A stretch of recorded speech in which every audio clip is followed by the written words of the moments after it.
Hey guys, so let's talk about last night's episode of The Following and the craziness that is just all over this show. I mean, the people are crazy, the show is crazy, there's just lots of craziness. So right off the bat, Joe kind of lays down the law about his wife. Like, he wants Claire to be there at the house of crazy with him.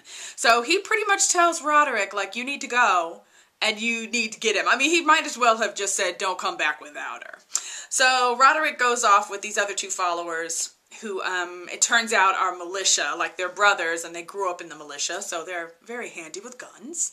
And so, using the clue that they found last week, the three of them head off to where they think Claire is at. Meanwhile, the FBI has actually wised up a little, and they realize that Joe may know where Claire is at. And so Ryan ends up going to try to convince her to move. And sure enough, as soon as he gets there, the shootout begins. So Ryan and Claire manage to get away, and then Ryan actually does something really smart, and he takes Claire to his friend's house. His friend Tyson, who he went through Quantico with, and throughout the episode, you really get that Tyson is one of those people, probably one of the only people on the earth, who knows Ryan really, really well. Now, the advantage of taking Claire to his house is that it turns out that Tyson is in the witness protection program. So, I mean, you would think that this house is pretty safe. Of course, that doesn't last very long because it turns out they've put a tracker, they planted a tracker on Claire, and so they find her that way. But before that, there's like a lot of kind of really good conversations, you know, because obviously we get that Ryan Hardy is totally the kind of like guy who's very closed off and he's lost so many people in his life and he's really kind of doing his best to shut Claire out. So for her to kind of get that insight into him through his friend was really, really interesting, you know. The two of them, Tyson and Claire, had, you know, a conversation where she asked him about other women in Ryan's past, and he pretty much tells her that really the only one that had a fighting chance was her.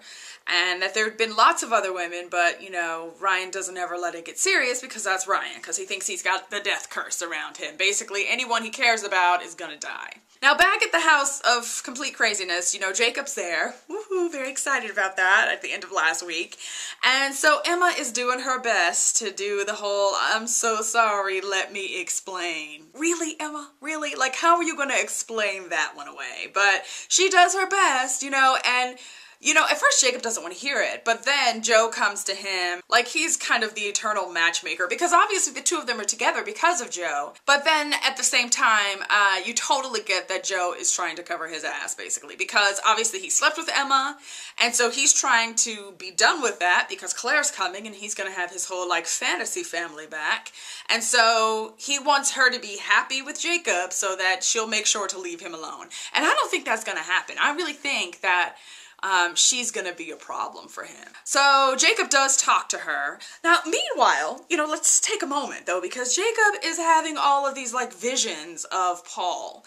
So he sees Paul and Paul's talking to him and it was just kind of creepy and it freaked me out at first, but then I kind of realized, you know, like, crazy people. There are crazy people in this house with Joe Carroll. Like, pretty much all of them are psychotic or unstable or, you know, in some way, and Jacob really is. And I feel like him killing Paul has really kind of sent him over the edge. At one point, I was like yelling at my TV, right? Because she all comes to his bedroom. Emma comes to his bedroom one night to kind of be like, I just came to check on you. Whatever, you little hussy.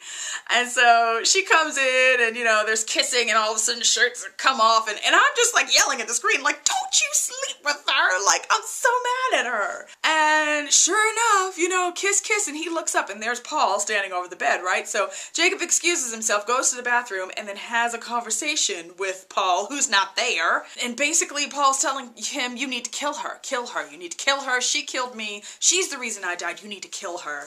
And it was just kind of creepy. It was just the thought of that, you know, like, basically Jacob's hearing voices in his head telling him to kill people, which is the ultimate crazy. So he goes back into the room, right, and Emma's sitting there, like, waiting, really concerned, because I'm sure she's heard this one-sided conversation, you know, while she was waiting for him. So when he comes out, he actually tells her what happened. He tells her that I'm the one that killed Paul. So I've actually killed now, you know? And so she's all like, oh, Jacob. And she like lays her head on his chest and like tries to hug him. Let's hug it out. And then, I mean, it was like the switch flipped and he was just like, I killed my best friend for you. And basically then he told her, like, if I was you, I would watch your back. And I thought he was going to snap her neck right then. And boy, would I have been excited if he had done that. But I mean, like, you get that she's scared. And I mean, that's really kind of the first time we've ever seen her kind of not in control and not... And afraid of someone. So I thought that was very interesting. I think my original theory, which was that poor little helpless Jacob, when he finally did kill someone, that he might turn out to be the most dangerous one of them all. So I still think that that could be true. At the house also, you know, Joey's there obviously, but he's like really staying away from Joe. And just not comfortable with him, because who would be? But at the same time, you also see Joe working to kind of break down his barriers and break down his resistance. And Joey's a kid, so you know eventually that's probably gonna happen. Back to Claire and Ryan and Tyson. So Roderick and the other two guys come to the house, guns blazing. In the end, you know, Claire does what I just knew she was gonna do, and she offers herself up, you know? So Ryan tells her, stay here with Tyson, because Tyson gets shot at one point. He goes off to try to do something, and Claire makes a run for it. There was also this really great conversation between Claire and Ryan before she gives herself over to the bad guys, where we get the whole I love you from both of them, and I think that's a huge step for Ryan especially, you know, because I think Claire's always been ready to kind of share that, and it's kind of like, I think, common knowledge between the two of them, but he's the one who needed to take the step, and he really did, which obviously would be very scary for him. Let's see what else. There was a phone call at the very end between Ryan and Joe, and you just get that Ryan's tired, and he's just basically like, you know what, Joe, I'm done. Like, don't hurt Claire, and he's just like, I'm not gonna hurt her, I love her, whatever. But, yeah, he tells Joe, like, look, I'm done, but you get that he can't be done. The other thing, too, is that during the flashback, like, when we were at Tyson's house and he's talking to Claire, you know, there were some flashbacks of the two of them, and you saw Ryan with another woman, and this woman that he dated and tried to get serious with, but not really. And then the kicker was that at the very end of the episode, we see this same woman show up, at the mansion where Joe is at.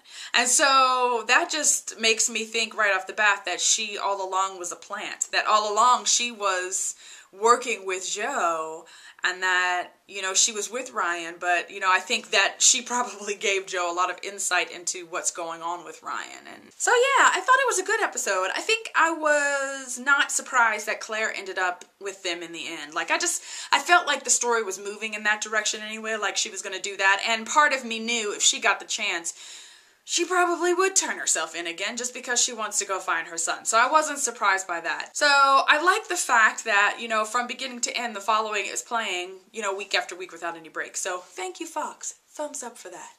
Okay, guys, thanks so much for watching, and I will see you guys again soon. Bye.